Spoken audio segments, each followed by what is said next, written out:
Good morning, class. Our today's topic is the limit of civil disobedience. सविनय अवज्ञा की सीमाएं. Not all social groups were moved by the abstract concept of Swaraj. सभी सामाजिक समूह स्वराज की अमूर्त अवधारणा से प्रभावित नहीं थे. One such group was nations untouchables who from around the 1930 had begun to call themselves Dalit or oppressed. ऐसा ही एक समूह राष्ट्र के अछूतों का था जो 1930 के बाद वे स्वयं को क्या दलित या उत्पीड़ित कहकर पुकारने लगे. For long the Congress had ignored the Dalits. लंबे समय तक कांग्रेस ने दलितों को इग्नोर किया, उनकी तरफ कोई ध्यान नहीं दिया. For fear of offending the Sanatanis the conservatives high caste Hindus. क्योंकि कांग्रेस रूढ़िवादी जो स्वर्ण हिंदू थे, सनातन पंथी थे, जो उनसे डरी हुई थी. But Mahatma Gandhi declared that Swaraj would not come for 100 years if untouchability was not eliminate. लेकिन महात्मा गांधी ने ऐसा डिक्लेयर किया, ऐलान किया कि जो छुआछूत है उसको समाप्त किए बगैर 100 साल तक भी स्वराज की स्थापना हम नहीं कर सकते हैं. ही कॉल्ड द अनटचेबल्स हरिजन. उन्होंने अछूतों को हरिजन बुलाया. द चिल्ड्रन ऑफ गॉड, भगवान के बच्चे. सत्याग्रह organized Satyagraha to secure them entry into temples and access to public wells, tanks, roads and schools. उन्हें मंदिर, जो सार्वजनिक तालाब थे, कुएं थे, सड़कों पर एक समान अधिकार दिलाने के लिए उन्होंने सत्याग्रह किया. He himself clean toilets to dignify the work of the bhangi and persuaded upper caste to change their heart and give up the sign of untouchability.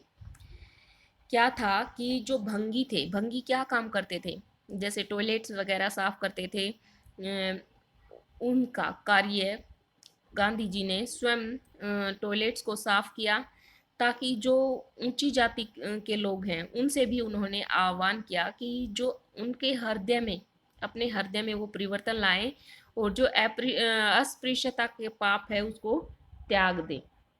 But many Dalit leaders working on the different political solution to the problem of the community. लेकिन बहुत से दलित नेता अपने समुदाय की समस्याओं का अलग राजनीतिक समाधान ढूंढना चाहते थे. They began organizing themselves, demanding reserved seat in the educational institution and a separate electorate that would choose Dalit member for legislative councils. वे स्वयं को संगठित करने लगे और उन्होंने जो एजुकेशनल इंस्टीट्यूशन थे, शिक्षा संस्थान थे, उनमें भी उन्होंने कहा कि हमें अलग से सीट चाहिए. जो निर्वाचन क्षेत्र थे उनमें भी उन्होंने जो विधायी परिषद के लिए सिर्फ दलितों को ही चुना जाए, ऐसी उन्होंने मांग रखी. आगे उन्होंने कहा है कि political empowerment they believe would resolve the problem of their social disabilities. क्या था कि जो सामाजिक अपंगता थी उसको केवल क्या था, वो चाहते थे कि जो सामाजिक अपंगता है, डिसेबिलिटी है, उसको केवल राजनीतिक सशक्तिकरण से ही दूर किया जा सकता है. अगर वो राजनीति में आए तो ये चीज़ उनको जो ये छुआछूत समझा जाता है, उनको अछूत समझा जाता है, ये दूर कर सकते हैं, ऐसा वो सोचते थे. Dalit participation in the civil disobedience movement was there for limited, particularly in the Maharashtra and Nagpur region where their organization was quite strong. सविनय अवज्ञा आंदोलन में जो दलितों की भागीदारी थी वो काफ़ी कम रही. नागपुर और महाराष्ट्र के क्षेत्र में ये बात ज़्यादा दिखाई दी कि उन्होंने कम सिविल डिसोबिडियंस में पार्टिसिपेट कम लोगों ने किया, क्योंकि वहाँ उनका जो संगठन था वो बहुत ही स्ट्रॉन्ग था. Dr. B.R. Ambedkar, who organized the Dalit into the Depressed Class Association in 1930, clashed with Mahatma Gandhi at the Second Roundtable Conference by demanding separate electorate for Dalits. 1930 में डॉक्टर अम्बेडकर ने दलितों को दमित वर्ग एसोसिएशन, जो depressed class association है, इसको हिंदी में बोलते हैं दमित वर्ग एसोसिएशन, उसका संगठन किया। और दलितों के लिए अलग से निर्वाचन क्षेत्रों के जो क्वेश्चन था उस पर गांधी जी के साथ सेकंड राउंड टेबल कॉन्फ्रेंस में वो क्या हो गए, वाद विवाद उनका काफ़ी हुआ, B.R. अम्बेडकर का और गांधी जी का। When the British government consented Ambedkar demand, Gandhi ji began a fast unto death.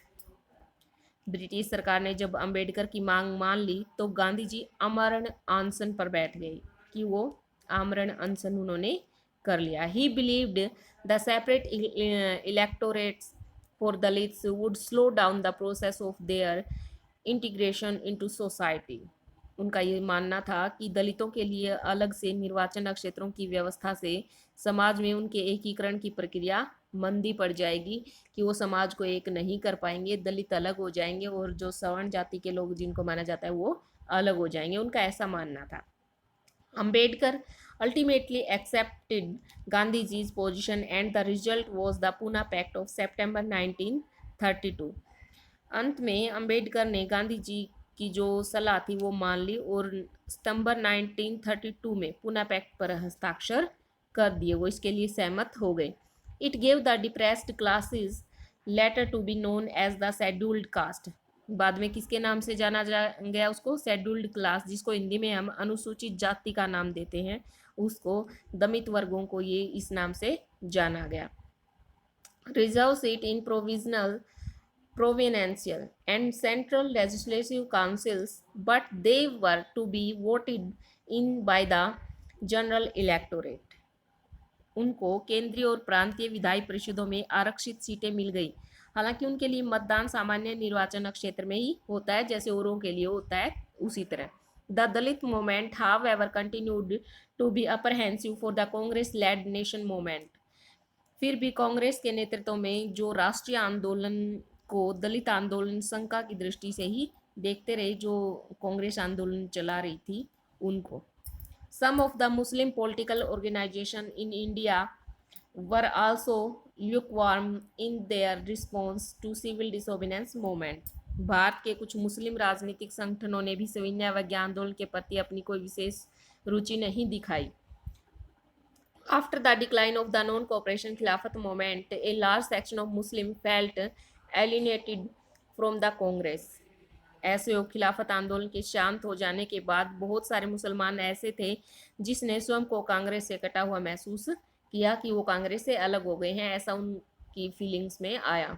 From the mid 1920, the Congress came to be more visible associated with openly Hindu religious nationalist group like the Hindu Mahasabha।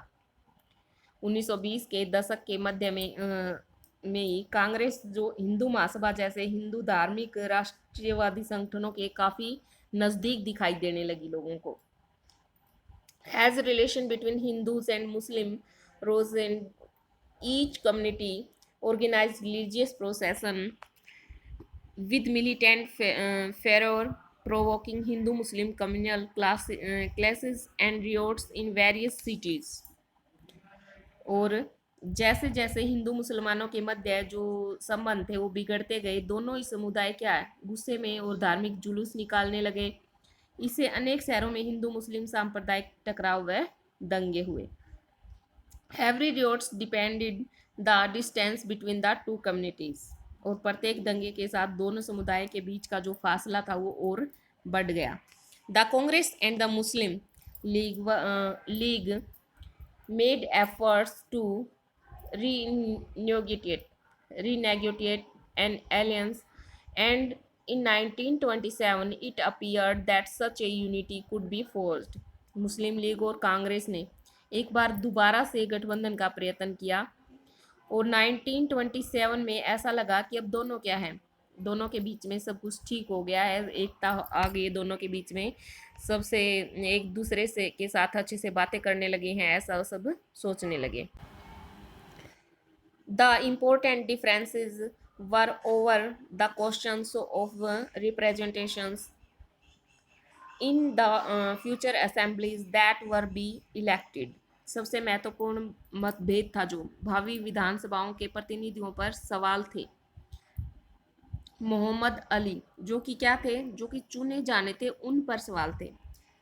उनमें थे Mohammed Ali Jinnah, one of the leader of the Muslim League, जो Muslim league के नेता थे, was willing to give up the demand for separate electorates। उनका ये कहना था कि वो क्या थे, वो आरक्षित सीटें उनको गिव अप करना चाहते थे जो उनको मिली थी, जो उनकी डिमांड थी सेपरेट इलेक्टोरेट्स की। If Muslim were assured reserve seats in the central assembly and representation in proportion to population in the Muslim dominated provinces Bengal and Punjab. उनका ये कहना था कि यदि मुसलमानों को केंद्रीय सभा में आरक्षित सीटें दी जाएं तो जो बहुवल प्रांत हैं पंजाब और बंगाल में मुसलमानों को आबादी के अनुपात में प्रतिनिधित्व दिया जाए तो वे मुसलमानों के लिए अलग निर्वाचिका की जो मांग है वो छोड़ देंगे। वो क्या चाहते थे कि जहां मुसलमान ज़्यादा हैं वहीं से हमारा नाम दिया जाए, वहीं से हम इलेक्शन लड़ें, तो हम जो अलग इलेक्टोरेट इलेक्शन की मांग कर रहे हैं वो हम छोड़ देंगे। किसका कहना था ये? जिन्ना का, मोहम्मद अली जिन्ना, जो मुस्लिम लीग के नेता थे, उनका ये मानना था। Negotiations over the question of representation continued, but all hope of resolving the issue at the All Parties Conference in 1928 disappeared when M.R. Jacker of the Hindu Mahasabha strongly opposed efforts at compromise। लेकिन क्या है कि जो बहस चल रही थी इनकी 1928 में आयोजित किए गए सर्वदलीय सम्मेलन, हिंदू महासभा के एक नेता जो M.R. जयकर थे, उन्होंने इस समझौते के लिए जो कोशिशें की जा रही थी उनकी निंदा करने लगे कि ऐसा नहीं होना चाहिए, समझौता नहीं होना चाहिए इस तरीके से। उन्होंने इसकी निंदा की। किसने? M.R. जयकर ने। इसके बाद इन्होंने बताया है कि जिससे उस मुद्दे के समाधान की जो संभावनाएं थी कि भाई ऐसा हो सकता है कि ये इशू ख़त्म हो सकता है, वो सारी ख़त्म हो गई, वो संभावनाएं भी। When the civil disobedience movement started, there was thus an atmosphere of suspense and distrust between communities। सविनय अवज्ञा आंदोलन जब शुरू हुआ तो उस समय जो समुदाय थे, कम्युनिटीज थी, उनके अंदर अविश्वास और संदेह का माहौल था, एक दूसरे पर विश्वास नहीं करते थे। Alienated from the Congress, large section of Muslim could not respond to the call of a united struggle। Congress से कटे हुए जो मुसलमान, बहुत सारे मुसलमान थे, वो किसी संयुक्त संघर्ष के लिए तैयार नहीं थे कि दोनों हिंदू और मुसलमान मिल करके कोई संघर्ष करें आज़ादी के लिए, उसके लिए वो मुसलमान तैयार नहीं थे। Many Muslim leaders and intellectuals expressed their concern about the status of Muslim as a minority with the India। और वो कह रहे हैं कि बहुत से जो बुद्धिजीवी थे और मुस्लिम नेता थे, उन्होंने भारत में अल्पसंख्यकों के रूप में जो मुसलमानों की हैसियत है उसको लेकर भी चिंता जताई थी कि जो भारत में मुसलमान कम हैं, क्या इनको सत्ता में अधिकार मिलेगा या नहीं मिलेगा, हमेशा हिंदुओं के साथ इनको रहना पड़ेगा, हिंदू इन पर अत्याचार तो नहीं करेंगे, ऐसी कुछ चिंताएं थी। दे फियर दैट, वो डर रहे थे कि the culture and identity of minorities would be submerge under the domination of the Hindu majority, कि हिंदू बहुसंख्यक हैं और उनके वर्चस्व की स्थिति में जो अल्पसंख्यक हैं उनकी पहचान, उनकी आइडेंटिटी और उनकी जो एक प्रकार का उनका कल्चर है जो वो क्या हो जाएगा, खो जाएगा, ऐसा वो सोच रहे थे। आज हम इतना ही करेंगे, 4th पॉइंट हम कल करेंगे। आप साथ साथ इस लेसन में से MCQs का जो टेस्ट आएगा उसके लिए तैयारी करते रहना। Thank you, have a nice day.